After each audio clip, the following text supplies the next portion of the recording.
Lectura de la primera carta del apóstol San Pablo a Timoteo. Querido hermano, aunque espero ir a verte pronto, te escribo esto por si me retraso. Quiero que sepas cómo hay que conducirse en la casa de Dios, es decir, en la asamblea de Dios vivo, columna y base de la verdad. Sin discusión, grande es el misterio que veneramos, manifestado en la carne, justificado en el Espíritu, contemplado por los ángeles, predicado a los paganos, creído en el mundo y llevado a la gloria. Palabra de Dios. Te alabamos, Señor. Grandes son las obras del Señor. Grandes son las obras del Señor. Doy gracias al Señor de todo corazón, en compañía de los rectos en la asamblea. Grandes son las obras del Señor, dignas de estudio para los que las aman. Grandes son las obras del Señor.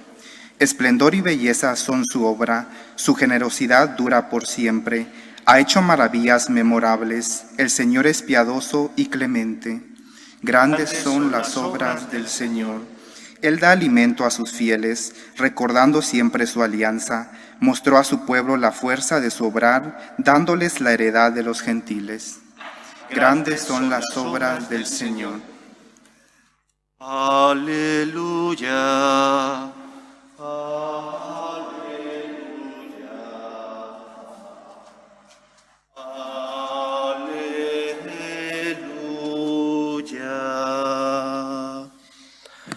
El Señor esté con vosotros. Y con tu espíritu. Lectura del Santo Evangelio según San Lucas.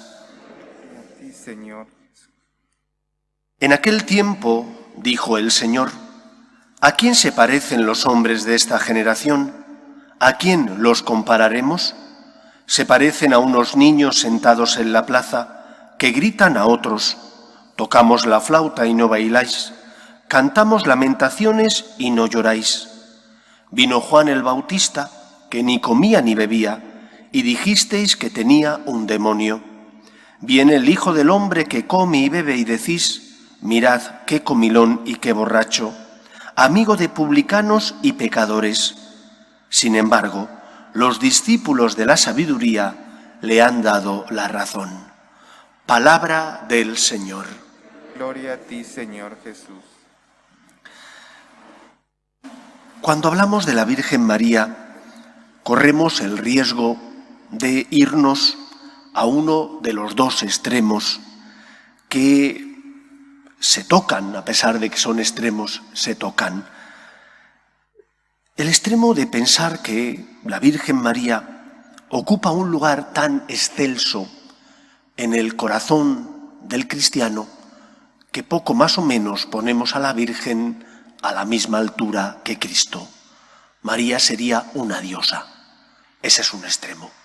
Hay personas que, llevados del cariño, del amor y devoción a la Virgen María, sin darse cuenta, caen en este extremo. Luego existe el otro extremo, el extremo de querer tratar a la Virgen tan igual a nosotros, tan como si fuera exactamente igual que nosotros, que omitimos y no hablamos de los privilegios que ella recibió porque iba a ser la madre del Salvador. Y por lo tanto la Iglesia siempre nos enseña que hemos de buscar el equilibrio y huir tanto de un extremo como del otro. Hemos de tener devoción a nuestra Madre la Virgen. ¿Cómo no? Es nuestra Madre. Nos fue dada por Cristo al pie de la cruz para que a ninguno de nosotros le faltara el cariño, la intercesión y por tanto la protección de su Madre. Pero a la vez hemos de colocar a María en el lugar adecuado en la historia de la salvación. ¿Y cuál es ese lugar? María es una persona como nosotros que fue redimida como nosotros, porque solo Cristo es el Redentor. María es de nuestra estirpe y por lo tanto, aun habiendo sido privilegiada en previsión de los méritos de Cristo, porque iba a ser la madre del Salvador, María es como nosotros redimida. Lo que no significa que no la pongamos en el lugar adecuado y que no nos dirijamos a ella con la reverencia, el cariño y el amor que María la Madre de Cristo, se merece. San Juan Pablo II le gustaba decir que María era la Madre del Redentor. Y diciendo que María es la Madre del Redentor, pone a la Virgen en su justo lugar, como aquella que nos dio al Salvador, pero a la vez también como aquella que supo colaborar con Cristo, con su Hijo, en la obra de la redención, asociándose a esa obra de la redención, asumiendo la cruz de Cristo.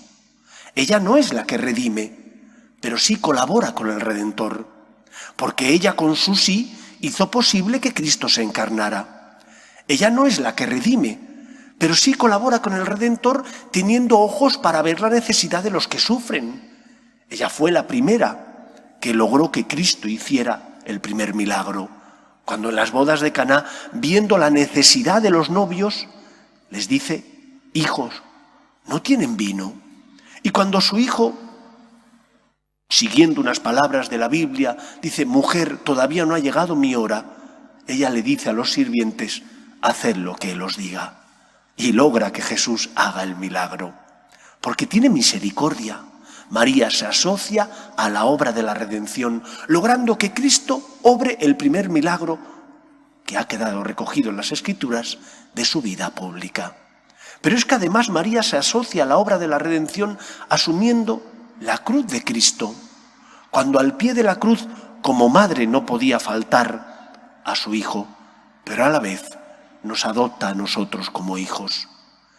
Por eso, dándole a María el lugar que le corresponde, es la Madre del Redentor, y por ser la Madre del Redentor fue privilegiada con una serie de privilegios que nosotros también recibiremos, pero después, cuando nos encontremos plenamente con Dios en el cielo, tenemos que imitar a la Virgen María, que es nuestra Madre.